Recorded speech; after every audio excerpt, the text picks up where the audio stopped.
Un saludo a todos los televidentes del canal Apacible. Vamos avanzando poco a poco en este tiempo de la Cuaresma y hoy se nos ofrece un nuevo día singularmente penitencial para recordar las prácticas cuaresmales, la oración, el ayuno y la ofrenda.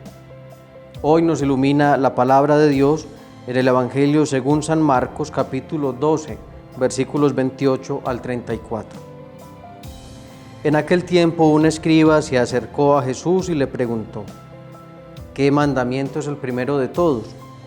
Respondió Jesús: el primero es: escucha, Israel, el Señor nuestro Dios es el único Señor. Amarás al Señor tu Dios con todo tu corazón, con toda tu alma, con toda tu mente, con todo tu ser. El segundo es este: amarás a tu prójimo como a ti mismo. No hay mandamiento mayor que esto. El escriba replicó: muy bien, maestro, sin duda tienes razón cuando dices que el Señor es uno solo y no hay otro fuera de Él, y que amarlo con todo el corazón y con todo el entendimiento y con todo el ser, y amar al prójimo como a uno mismo, vale más que todos los holocaustos y sacrificios. Jesús, viendo que había respondido sensatamente, le dijo: no estás lejos del reino de Dios. Y nadie se atrevió a hacerle más preguntas.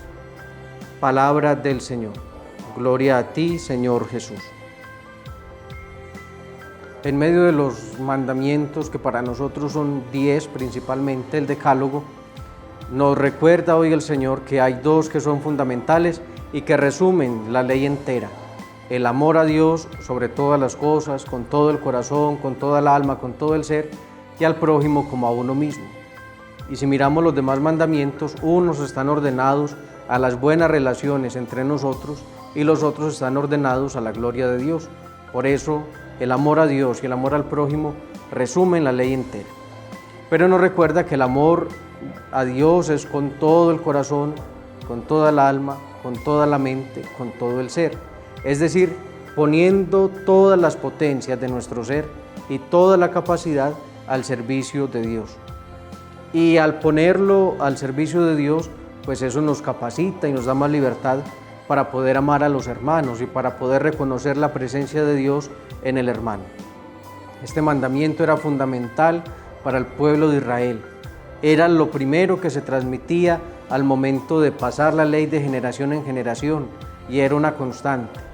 El Shema Israel, escucha Israel, el Señor tu Dios es solamente uno, y se quita la posibilidad de tener cualquier otro Dios, cualquier otra divinidad, cualquier otro culto a cualquier cosa que no sea Dios, librándolos de la idolatría.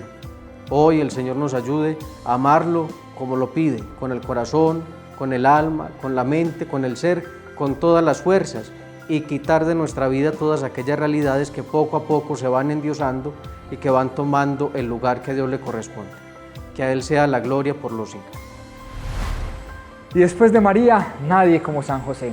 Hoy te vengo a compartir la historia de un gran santo. Hoy te voy a hablar de San Benito de Nurcia, un santo nacido cerca del año 480, y San Benito de Nurcia vino con una hermanita, nace gemelo con su hermana, quien también será proclamada santa o es santa, y es Santa Escolástica. San Benito de Nurcia queda huérfano a muy temprana edad, quedando a cargo de su padre y de una nodriza. Es muy hermoso porque sus padres se encargaron de instruirlo en la fe católica.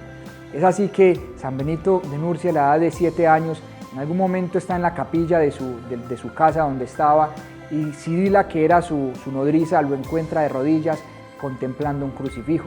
Ella lo ve y se asusta, de cierta manera se exalta y le pregunta que qué hace ahí.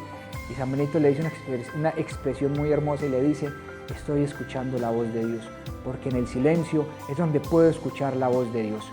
En ese orden de ideas, y continuando con la vida de este gran santo, sus padres deciden mandarlo a estudiar a Roma, que era el lugar en ese entonces, digamos la capital, por decirlo de alguna manera, de Europa, donde el Imperio Romano ya venía en decadencia.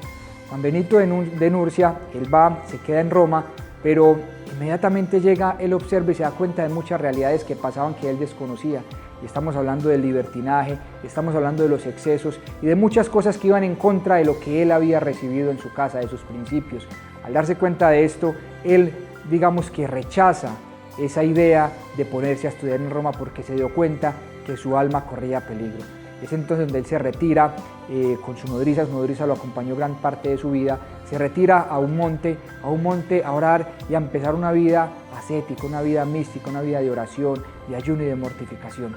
Y es ahí en este momento de su vida donde podemos decir que sucede el primer milagro de San Benito. Y es que su criada o su nodriza, Cirila, presta un vaso para hacer una preparación en el lugar donde estaban y ese vaso era muy importante y lo parte, se le quiebra, se le revienta. Ella muy preocupada, sale llorando y muy preocupada, Benito se da cuenta de esto, él va, toma el frasco, la vasija que ella había reventado, él le hace una oración a Dios y esa vasija, digamos que queda hecha nuevamente. Dice la literatura que queda tan bien reparada por Dios, que no se encuentra fisura, no se encuentra indicio de que haya sido reparada. Entonces se dice que ese fue el primer milagro de San Benito y Cirila le pregunta, venga Benito, ¿y cómo hiciste eso? Y Benito le dice, es que el amor de Dios todo lo repara. Entonces esto es un gran santo San Benito y quiero resumir estas otras dos cosas que le pasaron muy importantes en su vida. A San Benito, obviamente, por sus virtudes y por su vida heroica, trataron de envenenarlo en 2 ocasiones. La primera vez fue unos monjes de una congregación, le dijeron a él que los guiara porque su abad había fallecido. Entonces San Benito les dice que es un poco difícil porque la regla que él llevaba a ellos era difícil de que la siguieran. Ellos le insisten y él accede, pues finalmente los empieza a instruir, pero ellos se dan cuenta que la regla de San Benito, la famosa regla de San Benito, era muy difícil de seguir.